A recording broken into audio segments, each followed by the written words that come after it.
Take Google, for example. People line up around the block to work for Google. A lot of people would like to work for Google. A lot of people would like to work for Apple.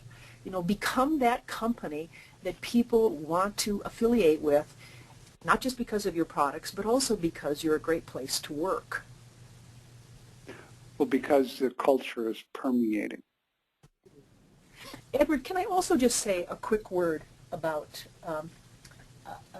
I label this as service and sales because I think there's a few people on this line who are also interested in sales. And sales, in my mind, is to a large degree, it covers a lot of the same things. I just recently spoke in Colombia, and while I was there, I had an insight around how do we keep customers to us. And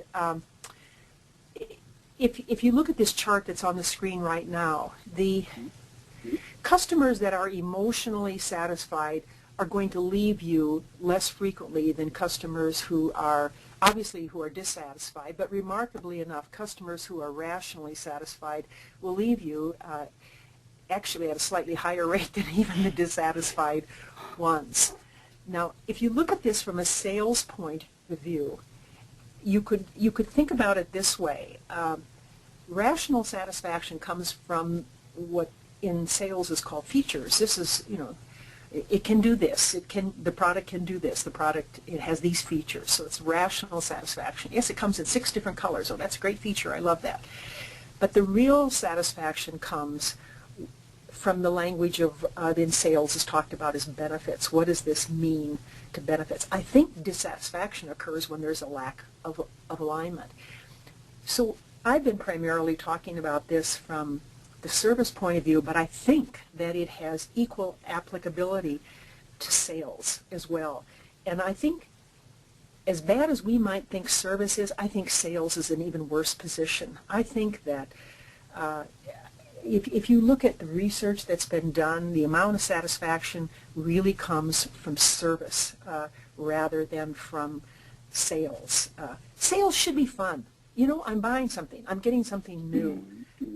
But take car sales, for example. I've done some focus groups with people who are buying cars. Many of them liken it to that it's worse than, buying a new car is worse than getting a root canal in your mouth. That's pretty bad. Why should buying a car be so dissatisfying? What is it that's going on in sales that's making this happen? And maybe if some of the salespeople could begin to start to look at this from a brand point of view, am I selling the brand as much as am I just selling something to sell something? I think we might be able to fix some of this on the sales side as well. Well, that's also a top-down issue because, I'm sorry, Bob, you were saying? Well, you mentioned lack of alignment, which is one of the things that results in a lot of dissatisfied customers. I've experienced that many times. Can you go over to slide 41? One of the first things I learned from Janelle about this branded customer service process is that one of the first steps to establishing your brand or establishing your on-brand behaviors is to identify what emotions that you want your customers to feel. And it's different from one company to another. For instance, important or informed is an emotion that you may or may not want your customers to feel. For instance, Coca-Cola, that might not be an important emotion, whereas for a technical services organization, that might be something that you want to communicate to your customers. Oh, very critical. So one of the first steps is to identify which emotions you want them to feel. And how do you go about doing that? Well, you could certainly have some focus groups with your customers, but one of the best ways is to ask your employees to deal with them day after day and identify certain emotions and then start building the on-brand behaviors around those emotions. And if you look at these, I've got some colored circles around them. If you look at a company, and I just made this up. Let's say that a company says that it wants the emotions the customers to experience are informed. Let's say you're a technical services company. You want your people to feel informed, but at the same time you want them to feel relaxed. And because you're rather intimidating as a company because of the product that you offer, you really want to bring people in. You want them to feel welcomed. So let's say that that company decides this is the emotional experience we want our customers to have. Then we might have another company in the blue circles, and that is that we want our customers to feel excited when they're with us. They see the possibilities. They feel stretched. They feel surprised by everything that we have to offer. That's a very different set of emotional components than compared to welcome, informed, and relaxed. And as I say, I just made these up, but you can see how this could work, how if you're a hotel and you want people to feel important, then that's a good emotion for everybody to be aware of. Did I leave my customer feeling that they were important? Did I do that?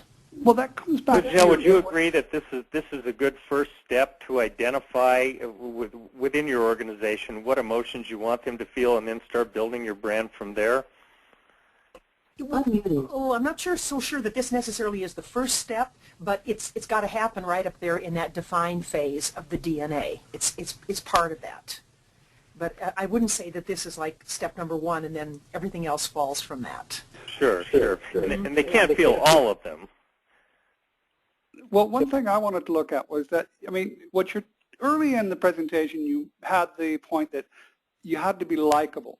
And one thing that stuck with me is, likable is a very, very subjective term, and what one person likes, another person may well not like at all. Because I can understand that there are going to be certain personalities that when they see a stewardess popping out from the luggage rack overhead, they're not going to understand the humor of that. So I can clearly see where you actually have to, as you say, decide, well, who are we going to go after? What's the personality of the customer that we want to attract?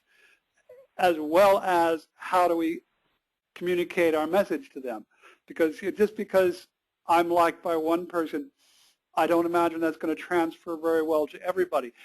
Do you see, is there a certain, shall we say, circle of likability that says everyone likes this thing? Or is it really where it's, a challenge to differentiate?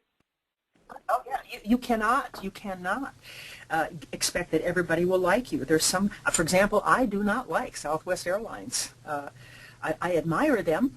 I admire them to death, but I absolutely do not like them. I don't like flying them. There's a whole bunch of things I don't like about them, but I admire what they are doing as a brand, and clearly they're over 51% of all flights in the United States are now booked on Southwest Airlines. Clearly a lot of people like Southwest Airlines, but that doesn't include me.